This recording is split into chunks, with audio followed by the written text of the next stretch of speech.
ঝগড়া তো হবেই। দাম্পত্য জীবনের মজাটাই তো এখানে। কখনো ঝগড়া, কখনো আনন্দ, একটু বৃষ্টি, একটু রোদ, একটু হাসি, একটু কান্না, ভালো লাগা ভালোবাসা শেয়ার করে নেয়া, মিলেমিশে একাকার হয়ে যাওয়া, ঠিক কিনা? তো আল্লাহর হাবিব সাল্লাল্লাহু আলাইহি ইসলামের সাথে আম্মা জান আয়েশার ঝগড়া হতো। তো একদিন ঝগড়া হয়ে দুইজন রেগে আছে। খবরদার দুইজন রেগে থাকবেন না আবার। একজন রাগলে আরেকজন থেমে যাবেন, কারণ এই ছোট্ট ঝগড়া থেকে এটা অনেক সময় বিচ্ছেদের দিকে গড়ায়।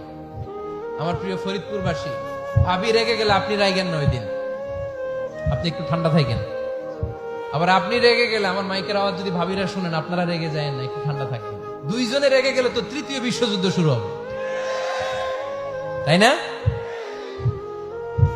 একজন রেগে গেলে আরেকজন ঠান্ডা।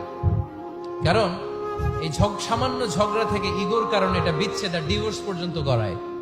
আর শয়তান এখানে উস্কানি দেয়, কারণ ইমানদারদের ফ্যামিলি ভাঙতে পারলে শয়তান সবচেয়ে বড় খুশি হয়। আর ইমানদারদের ফ্যামিলি টিকে থাকলে খুশি হয়ে যায় কে?